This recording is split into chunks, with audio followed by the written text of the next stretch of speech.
Bonjour, première vidéo de ma chaîne YouTube qui s'appelle Hypersensible Anonyme.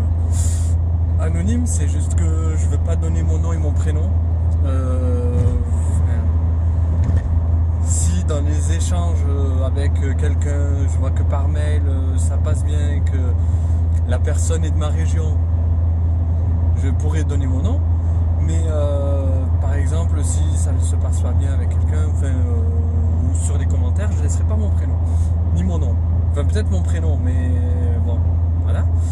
Donc ce n'est pas par envie de cacher faire un anonymat total. C'est juste que sur Internet, je préfère être un petit peu prudent.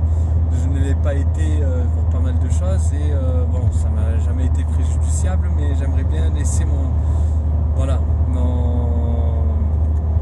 hypersensibilité pour moi, que je choisisse les gens à qui je leur dis ça. Donc bon, comme vous devez l'entendre là, je suis en voiture. Je fais des vidéos dans ma voiture parce qu'en ce moment c'est un petit peu compliqué pour moi. J'ai un boulot où je commence le matin, je pars chez moi le matin à 8h, à 7h, j'arrive au boulot à 8h, je finis à 18h et je rentre chez moi, il est 19h. Donc après, il y a une vie quand même derrière. Donc je mettrai la vidéo en ligne, je prendrai le temps de répondre à vos commentaires, mais j'ai pas le temps de faire une vidéo sérieuse, posée à la maison, au bureau, et donc voilà, veuillez m'en excuser. Cette première vidéo va un petit peu expliquer le but de ma démarche sur cette chaîne YouTube.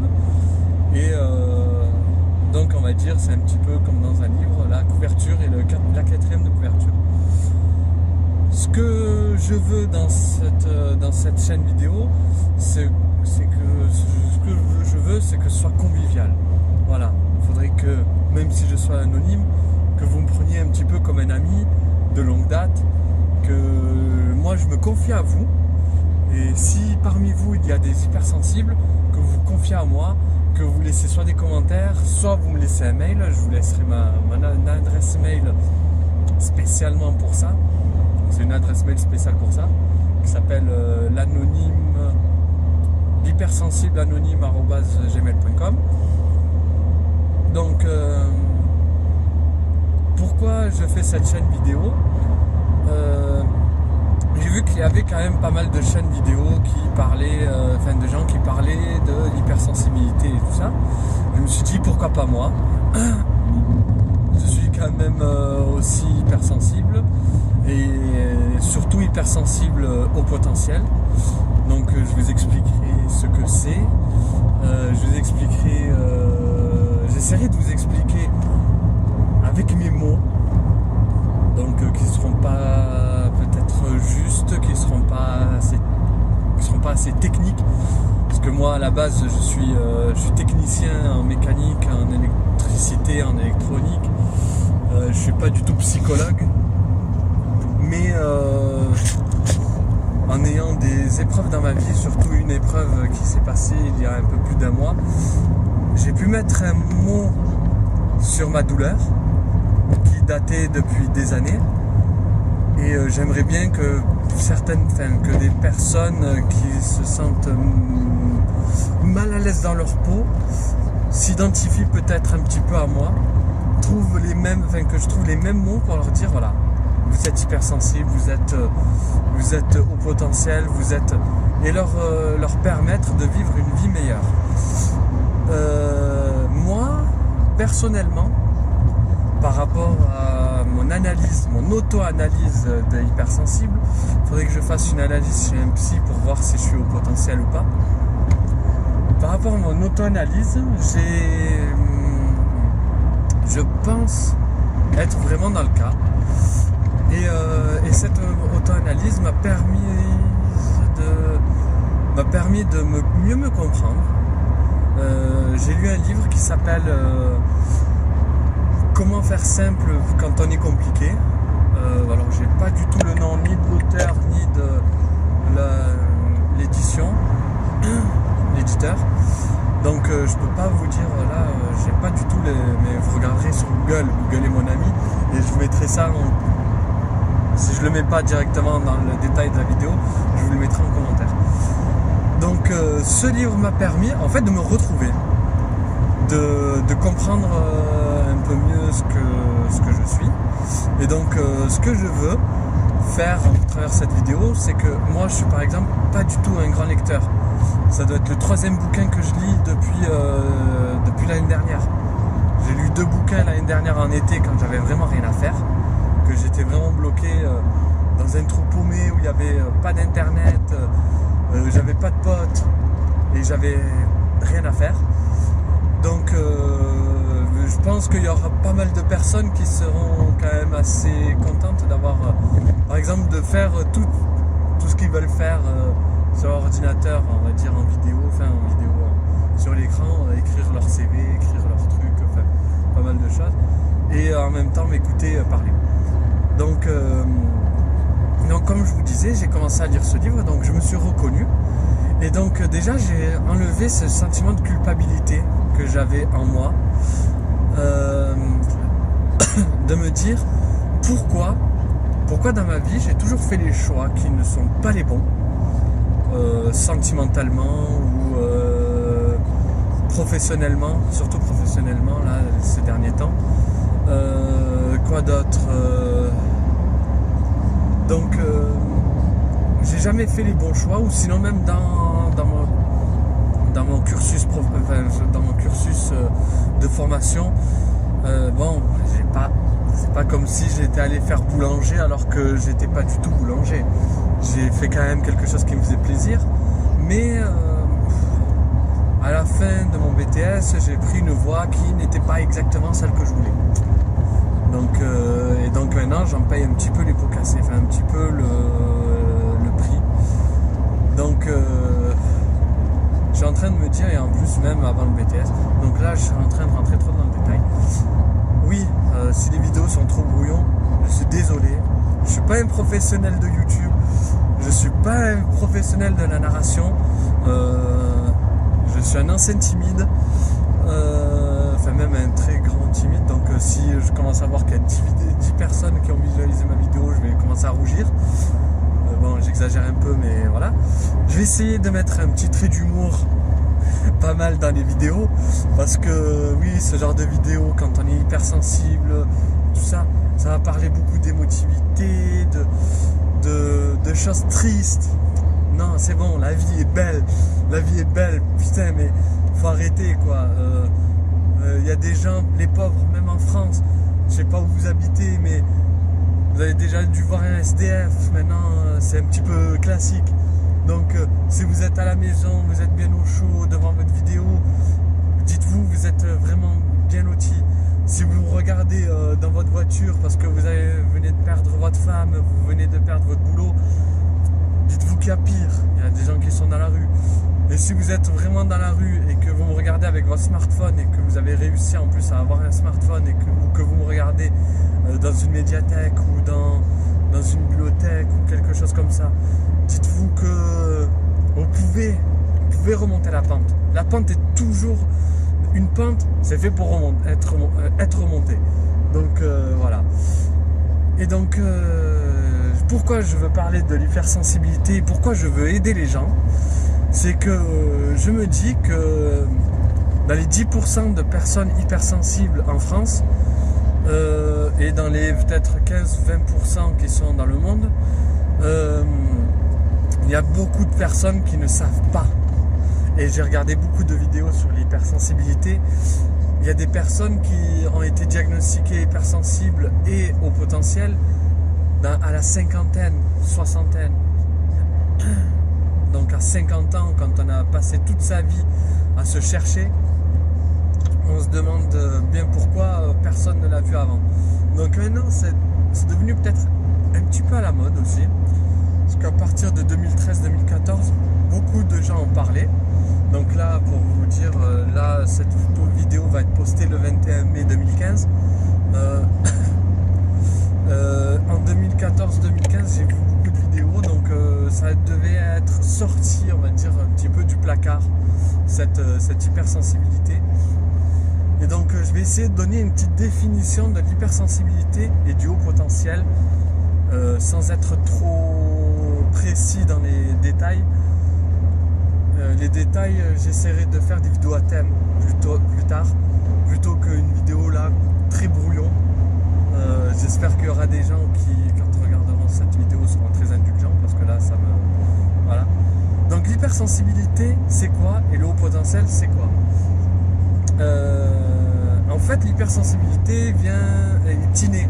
Donc, vous pouvez pas dire du jour au lendemain, hier j'étais pas hypersensible, mais aujourd'hui j'ai regardé la vidéo, je le suis.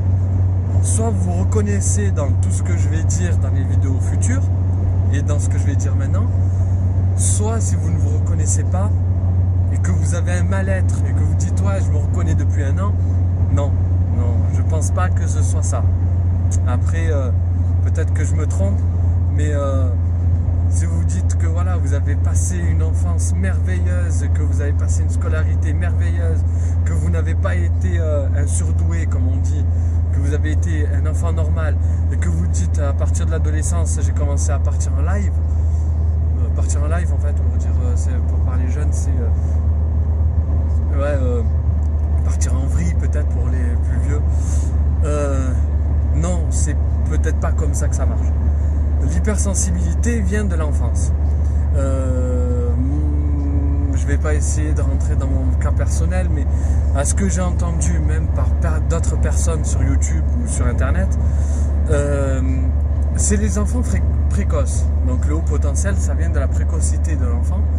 Et donc un enfant précoce va être plus intéressé que les autres pour pas mal de choses et va retenir pas mal de choses.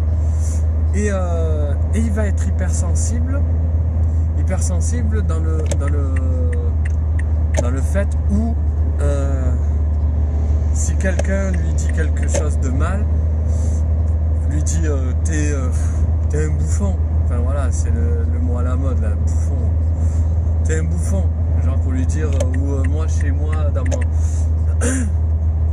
ma région, j'espère que ça donnera pas trop de détails, mais chez moi c'était t'es un paillot, ça veut dire chez nous, ouais, t'es un riche, genre que l'intelligence et la culture elle n'est que pour les riches. Non, tu peux être pauvre, avoir 0 sous en poche. Les médiathèques c'est gratuit, heureusement que c'est gratuit, et tu rentres dans une médiathèque ou dans une bibliothèque, parce que ça donne aussi une autre indication par rapport à ma région. Dans une bibliothèque c'est gratuit. Moi j'ai jamais vu une bibliothèque payante ou un truc comme ça, et heureusement. C'est pas parce qu'on est pauvre qu'on n'a pas le droit à la culture, qu'on n'a pas le droit à s'instruire et tout ça. Et donc en fait, l'hypersensible et le potentiel va être un petit peu exclu. Et donc là, il va avoir plusieurs façons de faire. Donc il va y avoir des hypersensibles qui vont essayer de cacher leur hypersensibilité et de cacher leur mal-être et de cacher tout ce qu'ils sont, et de faire en sorte qu'en fait leur intelligence qu'ils devraient mettre à profit pour faire des choses bien, des loisirs créatifs, des loisirs, de l'électronique, je ne sais quoi, ou de la musique, ou je ne sais quoi, en fait, voilà, ça peut venir dans les enfants surdoués peuvent le faire dans plusieurs domaines. Donc au lieu de se mettre dans ces loisirs-là, les personnes hypersensibles au potentiel vont se dire, voilà, moi je suis pas normal, je suis pas comme les autres. Et ils vont se dire, au lieu de pas être comme les autres et d'essayer de cacher ma façon d'être,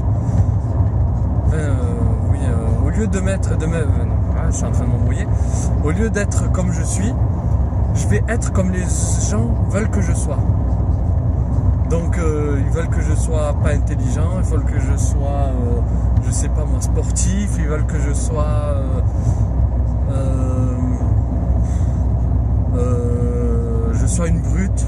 Ben voilà, pour les garçons c'est encore pire parce que pour les garçons faut être une brute. Enfin, quand on est jeune, voilà, donc avec des copains, il faut être un bagarreur, faut être une brute, faut montrer qu'on en a quoi. Sauf que quelqu'un d'intelligent qui s'en fout en fait d'être une brute et tout ça, va être pris pour une fille. Tu réussis à l'école, t'es une fille. En gros aussi, c'est un petit peu aussi cliché. Donc ces personnes-là vont se renfermer dans un rôle et se bouffer de l'intérieur. En gros, se bouffer de l'intérieur. Donc si vous vous sentez mal dans votre peau, peut-être que vous êtes homosexuel, mais moi c'est pas du tout mon cas. Moi j'aime les femmes et je le sais. Et j'ai rien contre les homosexuels. Mais si vous êtes pas mal dans votre peau, mais que vous n'êtes pas homosexuel, que vous êtes un peu intelligent, posez-vous la question. Lisez un livre, cherchez, faites des recherches avant de lire un livre, faites des recherches sur internet. J'essaierai de mettre des liens aussi par rapport à l'hypersensibilité, des choses que j'ai trouvées de super. Et après, si vous voyez que c'est ça, achetez un livre. Il y a beaucoup de livres qui parlent de ça. Il y a aussi un livre dont le titre me fait vraiment délirer. C'est le titre Ces gens qui ont peur d'avoir peur. Ou un truc comme ça. Donc je vous donnerai les références. Donc il y a ça. Ou soit les hypersensibles, s'ils ont de la chance et qu'ils sont un peu précoces, les enfants hypersensibles et précoces, ont de la chance, ils vont avoir des parents qui vont les inscrire dans les loisirs qu'ils aiment, ou ils vont avoir de la chance d'être dans une école qui est motivante et qui est vraiment bien, et que le prof voit que c'est des comment on appelle ça, des surdoués, enfin des enfants précoces, et qui va leur faire peut-être saucer une classe ou peut-être faire quelque chose d'autre, enfin faire des choses bien. Donc ça c'est à l'école primaire et après voilà, donc à l'école primaire. Donc beaucoup d'enfants précoces à l'école primaire dès le CP quand même, il faut arriver dès le CP, il faut se le dire, dès le CP se sentent exclus ou pas dans leur monde, un petit peu comme s'ils étaient dans un monde extraterrestre. Eux ils sont humains et que les autres sont extraterrestres. J'ai bien précisé que c'est les autres qui sont extraterrestres et qu'eux ils sont humains, qui sont dans un monde extraterrestre. Parce que l'hypersensibilité, c'est pas des gens qui sont carrément hors normes. Faut pas se dire ouais c'est des gens hors normes, ils sont bizarres, non, ils ont juste quelque chose en plus que les autres n'aiment pas. Enfin, que les autres n'aiment pas, que les autres ne comprennent pas. Et donc en fait, il y a aussi un autre truc, c'est que comme ils se sentent exclus, ils vont essayer de comprendre les autres. Enfin, certains hypersensibles vont essayer de comprendre les autres, mais c'est impossible. Enfin, c'est impossible pour eux. C'est quand même difficile pour eux parce qu'en fait, ils ont de la compassion pour les autres, et ils sont très émotifs. Enfin, émotifs pas dans le sens où ils vont pleurer, mais ils arrivent à absorber l'énergie des autres, mais ils ne comprennent pas comment ils doivent se comporter en société. Ils doivent se comporter enfin voilà. Donc en fait, ils ont très peu d'amis, mais les amis qu'ils ont, ces hypersensibles, c'est des vrais amis. Donc un hypersensible n'a pas beaucoup d'amis parce qu'il est on va dire qu'il est un peu plus haut que le panier menu, que la population classique, on va dire. C'est souvent des surdoués, comme je le dis souvent. Surdoués ou voilà. Donc à l'adolescence, ces personnes-là vont encore se sentir encore plus exclues parce que tout le monde a des potes, tout le monde a fait des sorties, tout le monde a une copine, commence à avoir ses premiers flirts, et eux, comme ils ont une certaine difficulté à être en communauté, ils ont une certaine frustration en plus de ne pas être comme les autres. Donc ils ne feront jamais les choses comme les autres et ne feront jamais quelque chose. Enfin voilà, donc en fait c'est un peu compliqué pour eux, tout ce qui est social, c'est compliqué. Donc il y a ça. Donc je dis bien tout ça, sauf si ils trouvent voilà, sauf cas exceptionnel, on va dire. Voilà. Et dans la vie professionnelle, ces personnes-là en fait ont une façon de réfléchir qui est différente des autres.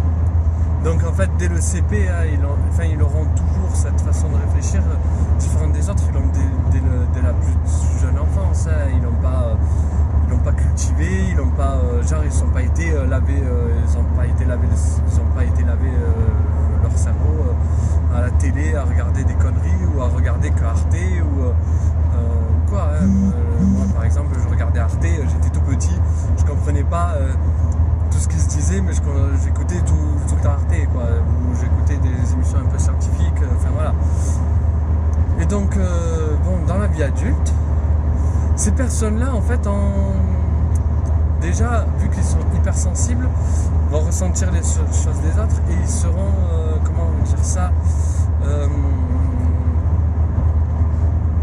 plus proches des gens. Proches des gens sans les comprendre.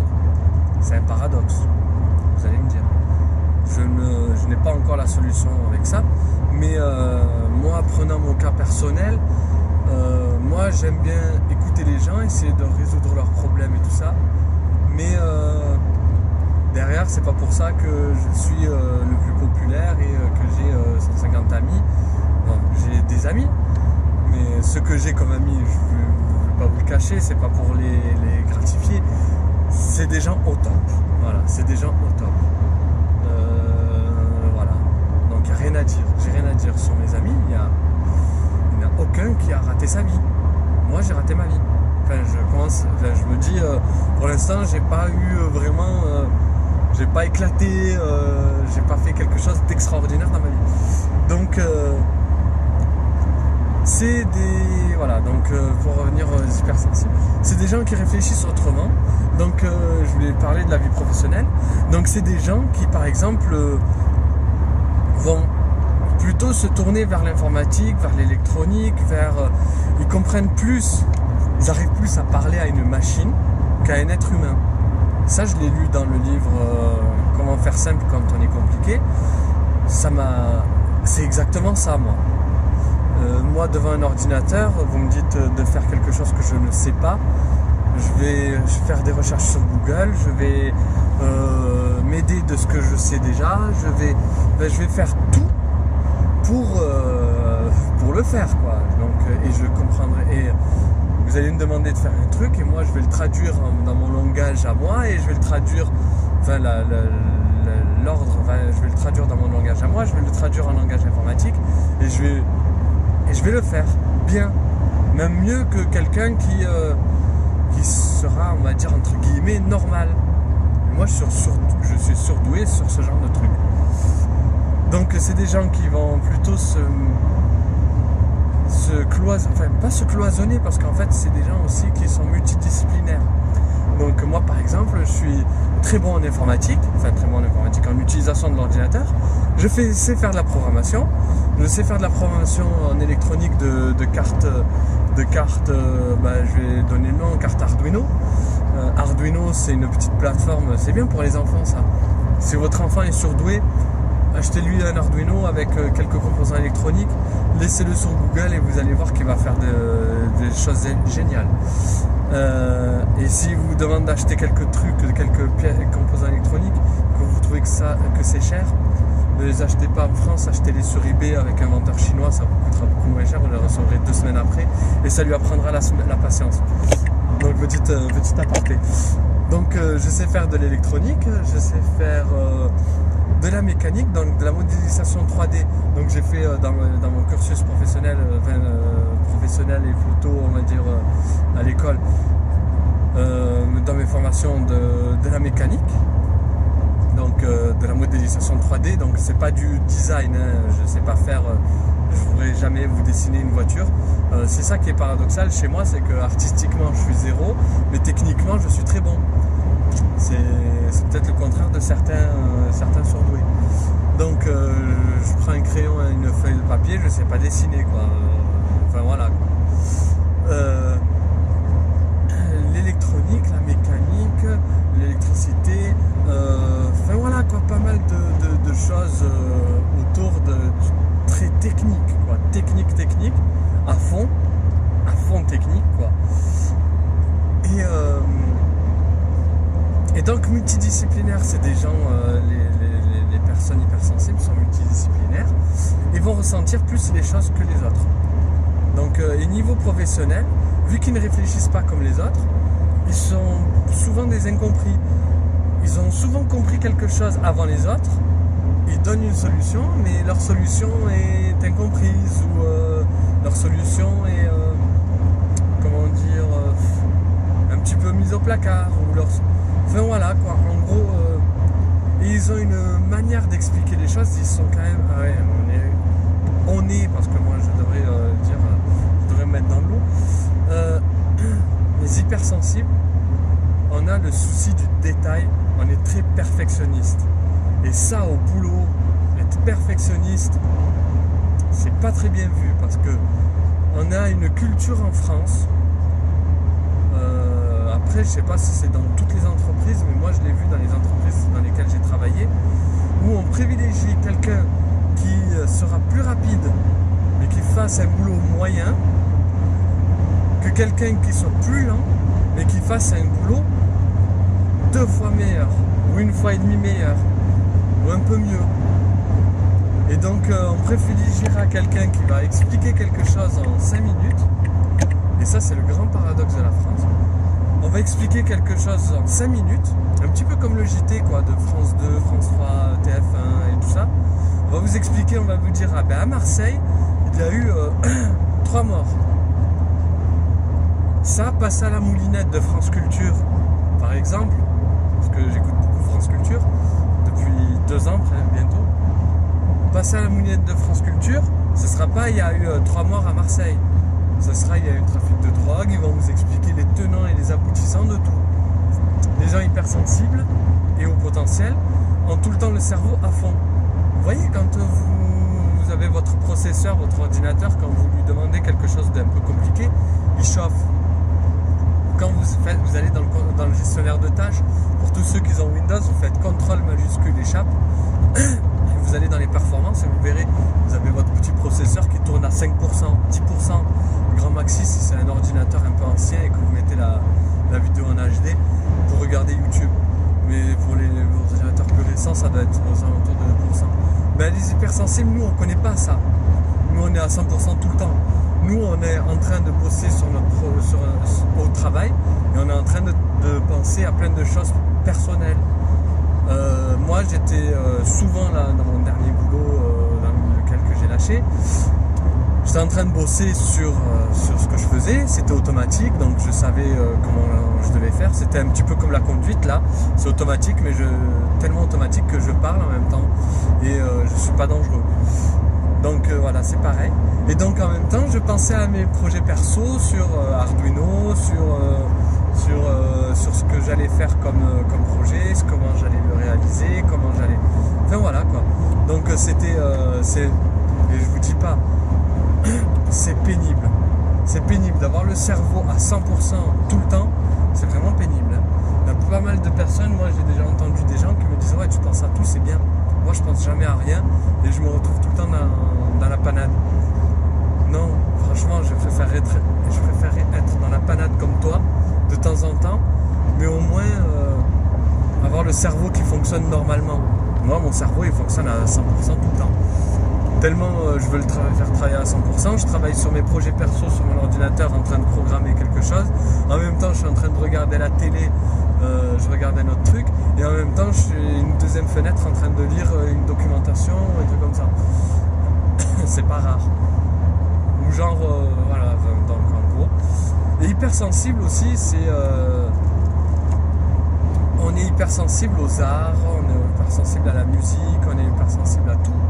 On n'est pas hypersensible qu'aux personnes, on est hypersensible à tout ce qui nous est extérieur, tout ce qui est sollicitation extérieure, enfin sollicitation ou quelque chose d'extérieur, nous arrive grandi. Moi quand j'écoute de la musique, je l'écoute la première fois pour écouter la voix du chanteur ou de la chanteuse, l'instrumentation, l'instru, et après j'écoute le détail de l'instru, j'écoute quand je regarde un film, il n'est pas rare que je trouve des incohérences, comment on appelle ça, des faux raccords. Je regarde regardé, la dernière fois que je suis allé au cinéma, j'ai regardé Skyfall, le dernier James Bond. Non, pas la dernière fois, c'est pas la dernière fois. La dernière fois que je suis allé au cinéma, c'était Avengers, là, les Avengers, donc je sais plus. Bon, les mecs là avec le Capitaine America et tout. Bon, bref. Et quand j'ai regardé ce film-là, Skyfall, j'avais déjà repéré, alors que c'était la première fois que je le regarde, alors que normalement je devrais être dans l'histoire, j'étais dans les détails. Et j'avais repéré déjà des faux raccords. Je pourrais plus vous dire lesquels, mais j'avais déjà repéré les faux raccords. Donc tout ça, donc hypersensible.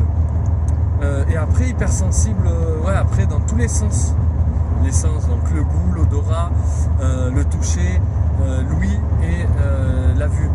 Donc tous ces sens-là sont hypersensibles. Moi, la vue, je vois n'importe quel détail. Vous allez me montrer une voiture en photo. Moi, je vais vous dire, ah mais merde, le raccord, il est pas bien fait. Ça doit être une photo truquée. Ou je vais vous dire, ah mais merde, là, t'as vu la vitre, elle est baissée. Alors qu'elle est baissée de ça, alors que c'est une photo sur l'ordinateur. Ou genre, à 20 mètres, je vais vous dire, ah mais cette personne, elle est bizarre, elle a un truc sur le nez. Bon, j'exagère un peu, mais bon, voilà, vous avez compris, quoi. Donc, hypersensibilité pour ça. Et quelle autre hypersensibilité? Hypersensibilité, je vous ai dit, par rapport aux reproches, par rapport à tout ça, quoi. Hypersensibilité, il y a une autre hypersensibilité, mais je me souviens plus, c'est quoi? Je me souviens plus de quoi. Mais en gros, on est hypersensible sur toutes les choses qui nous arrivent. Hypersensible, ouais.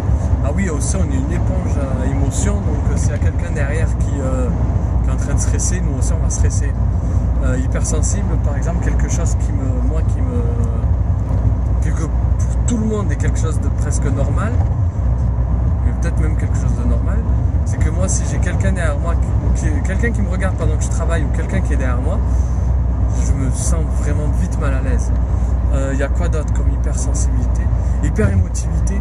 Alors, je vais vous expliquer l'hyperémotivité et comment moi je l'ai ressenti personnellement. Enfin, même, non, pas personnellement, c'est plutôt, ouais, un petit peu aussi personnellement. Je vais pas aller loin. C'était, je crois, en 2013 ou en 2012, je sais plus. 2013, 2012, 2014, je sais plus. Il y a eu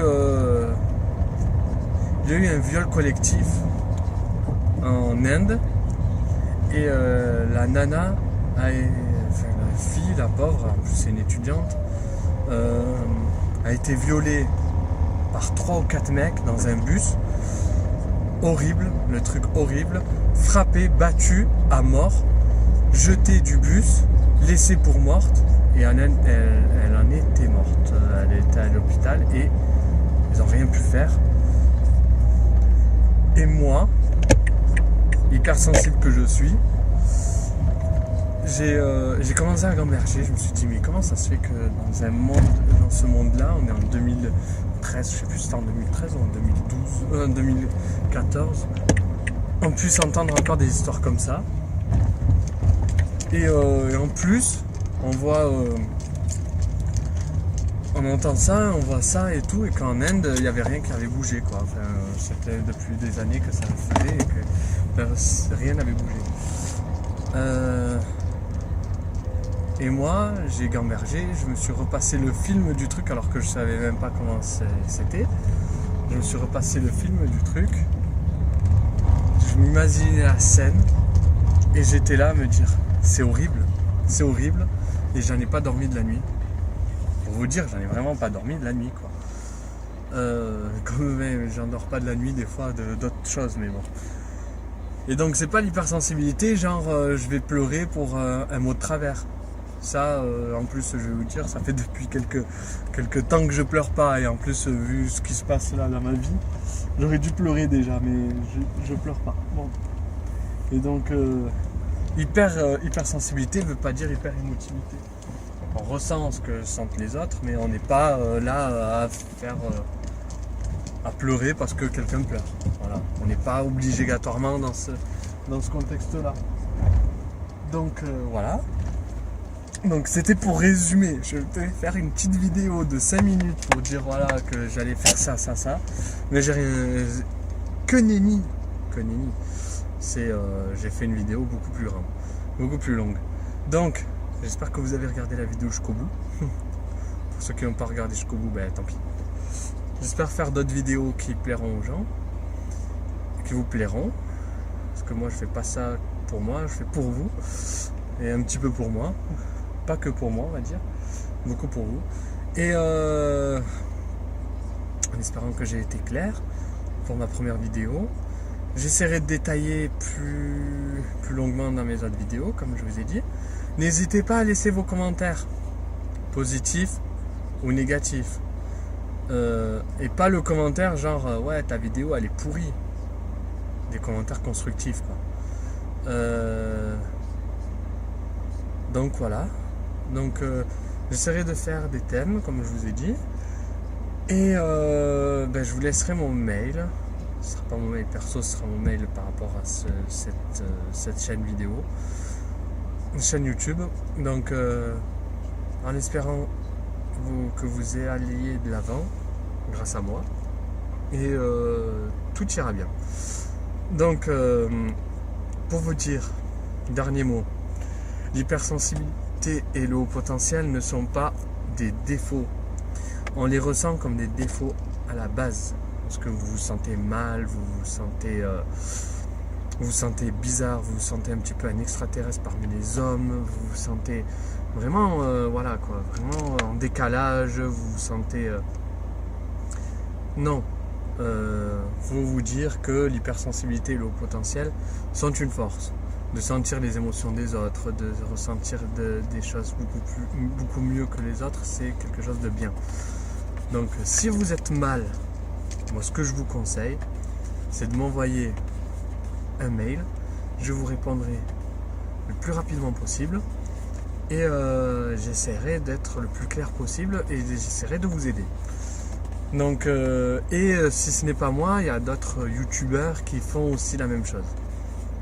Et youtubeuses. Et si vous êtes des femmes, parce que moi je suis un homme et que vous vous dites peut-être ouais mais c'est peut-être qu'un truc d'homme, il y a 2 fois plus de femmes qui sont hypersensibles que d'hommes. Je vais pas faire de commentaires sexistes sur ça. Être un homme sensible, franchement c'est génial quoi. On a le corps d'un homme, on a le physique d'un homme, mais on est aussi intelligent qu'une femme. Donc c'est vraiment bien pour ça. Mais voilà, donc il faut vraiment vous dire, voilà, je suis pas misogyne en plus, mais je suis même peut-être presque féministe. Presque. J'ai pas dit je suis féministe. Mais voilà. Donc pour vous dire, voilà, ne vous sentez pas bien. Si vous vous sentez pas bien, parlez-en. Parlez-en et essayez de vous comprendre. Vous comprendre, ça sera la première clé, la première chose qui fera que vous pourrez guérir. Enfin guérir. Vivre avec ça. Ce n'est pas une maladie. Ce n'est pas quelque chose comme le diabète. Enfin oui, c'est comme le diabète parce que vous allez vivre avec toute votre vie. Mais il ne faut pas le prendre comme dans un sens comme c'est comme une contrainte. Ce n'est pas une contrainte.